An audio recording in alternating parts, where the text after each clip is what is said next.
ميرسي بوكو مسيو بكر. اخبار الشغل ايه؟ خدنا الموافقه مسيو اسمع. هي موافقه مبدئيه على افتتاح خط ملاحي بين ازمير بتركيا ودكار بجمهوريه السنغال.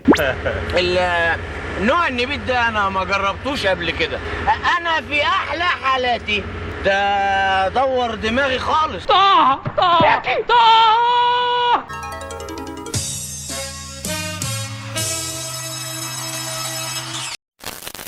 ومساء الفل عليكم، واسوا 10 مشاهد غبيه من افلام ومسلسلات مصريه الجزء الثامن. وخلينا نبدا بالمركز العاشر اللي هو اقل غباء معانا النهارده للتوب 3 اللي فيهم فضايح، بس ما نروح لهم.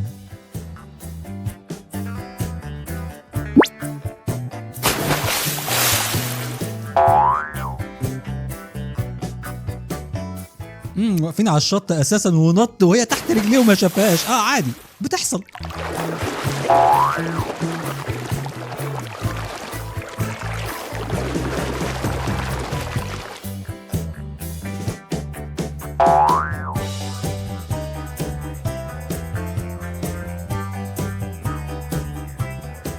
عادي، ده البنطلون المتحول اللي لما بتنزل بيه البحر بيقلب مايوه فجأة، لا وبيغير لونه كمان لزوم الروشنة. ونروح للمركز التاسع واكتر شاب متهور في التسعينات. لا يا فارس انا بخاف من البحر.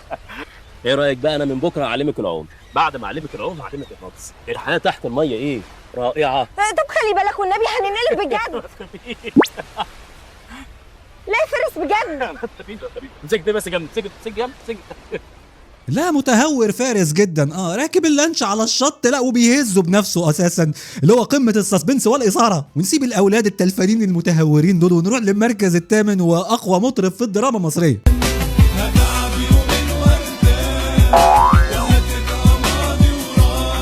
بتهب بقى فنان. اريح لبعضك احسن معيش جنب. الفنان بيهشك الجيتار ده، حتى الراجل الغلبان اللي قاعد بيسمعه بدأ يجيله جربه ويهرش من كتر الدبان اللي اتلم في المكان. ونسيب التلوث السمعي ده ونروح للمركز السابع واقوى ضابط في تاريخ السينما المصريه. حاضر يا فندم.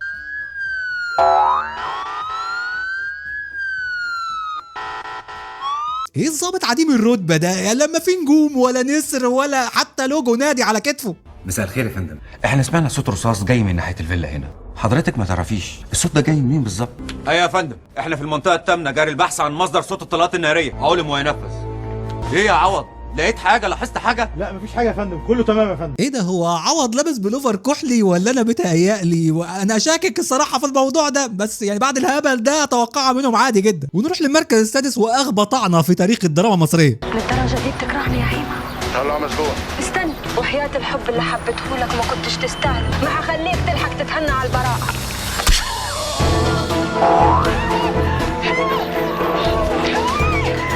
اهم حاجه نظافه السكينه بعد الطعنه عشان بنستخدمها حضرتك في المطبخ. ثم ايه الصوت اللي احنا سمعناه ده؟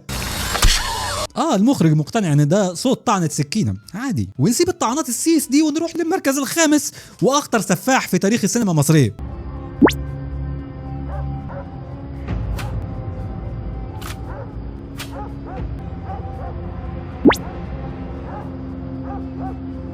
ايه يا عمو السفاح حضرتك بتهبب ايه؟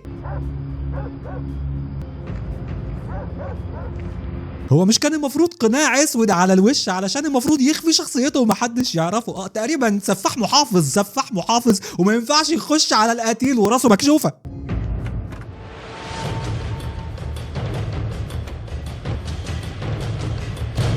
انت مين؟ هيفرق معاك يعني؟ ما هو جاي يقتلك.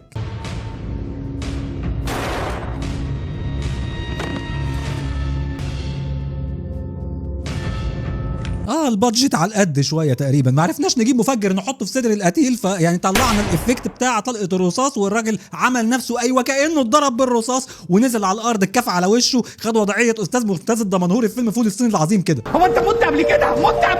وايدك كده يا غالي وخدها بسرعه، اعمل لايك من زرار اللايك اللي تحت واشترك معانا في القناه. شوف لك فيديو او اتنين عجبك الكلام كمل، ما عجبكش الغي الاشتراك كده كده ما بيلزقش. ونروح للمركز الرابع واغرب موقع انترنت شفته في حياتي في السينما المصريه. افتكرت لك حته دين خبر.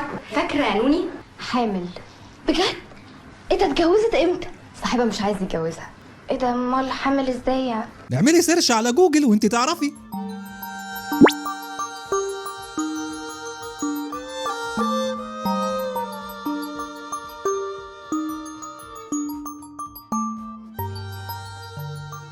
ايه ده؟ بنت حامل من خادمه؟ اللي هي ازاي دي؟ ويا نهار طين، ايه ده؟ في موقع في الدنيا في كوكب الارض اسمه محشش يا لهوي على ازدواجية المعايير. كاتب تبارك الله ما شاء الله في افتتاحية الموقع كده اللي هو خايف على المنتدى لا يتحسد تقريبا. لا انا هعتمد موقع محشش ده في معلوماتي الفترة اللي جاية، كل اي سؤال عندي هخش موقع محشش اسأله.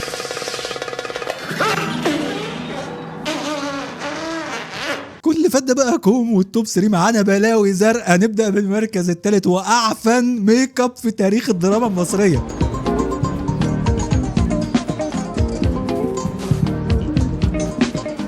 ميرسي بوكو مسيو بكر. اخبار الشغل ايه؟ خدنا الموافقه مسيو عصمت. هي موافقه مبدئيه على افتتاح خط ملاحي بين ازمير بتركيا ودكار بجمهوريه السنغال. ده سنغالي جدا، باين على ورنيشك يا استاذ، الريحه خرمه مناخيرنا من هنا. سعيد جدا بمعرفه واحد طيب وجميل ورقيق زيك. النوع النبيت ده انا ما جربتوش قبل كده. انا في احلى حالاتي ده دور دماغي خالص. يا معقوله؟ الله، انا كنت فاكرك اقوى من كده مسيو سولا. تحب تاخد كاس يا صديقي؟ لومي ميرسي مسيو كارشي. بلاش انا عشان ما نامش زي سولا. بس الجو هنا جميل. جميل جدا مسيو كارشي. هو احنا فين دلوقتي؟ انتوا واقفين مكانكم لان المركب ما بتتحركش اساسا، والخلفيه وراكم ثابته بقالها نص ساعه في المشهد. بس الجو هنا جميل. هو احنا فين دلوقتي؟ شمال شرق ابيجان. يعني ورنيش معفن ومعلومات جغرافيه خاطئه. شمال شرق ابيجان ده مفيش بحر اساسا، ده انا جيت بصيت عليها في الخريطه اهي، الخريطه قدامكم اهي، لقيتها منطقه بريه ويعني واللي بعديها كمان غانا، دوله غانا، مفيش اي بحر ولا اي مسطح مائي. بس الجو هنا جميل. جميل جدا مسيو كارشي. يعني لا سيناريو ولا حوار نافع ولا معلومات جغرافيه ولا المركب بتتحرك ولا حتى ورنيش من النوع النظيف. اوعى حد يشوفك. محدش هيشوفني. ولو حد شافك ما تقولش ان انت ابيض. انا مش ابيض خالص. حفظت الكلام اللي قلنا لك عليه؟ حفظته كله. يا رب تنام. ونسيب طقم الدوكو ده ونروح للمركز الثاني واغبى ضرب نار شفته في حياتي في تاريخ السينما المصريه. كلكم جنان. الشرع معاكم كلكم. كل واحد عايز ينتقم من التاني. قدامي حرك سلاحك يا عبد الجليل. خلص. حاضر حضرة الظابط.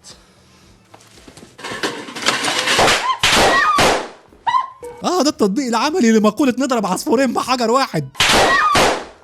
ضرب طلقتين بس وقع التلاتة ما شاء الله. اهم حاجة ان هي تقريبا بادجت الذخيرة في الفيلم خلص ولا حاجة، فقالوا ما يقتصدوا. ونروح بقى للمركز الاول معانا النهاردة. اتفضل استريح واتكلم. وانا جاي اسألك الرحمة بالام اللي افتكرت ساعة ضعفها انها تستطيع تبيع بنتها وتنساها. انا متأسفة يا هانم، قال الله تعالى في كتابه العزيز: الجنة تحت اقدام الامهات. يا نهار اسود، ده مرار وراكب جرار. انت بتقول ايه يا استاذ؟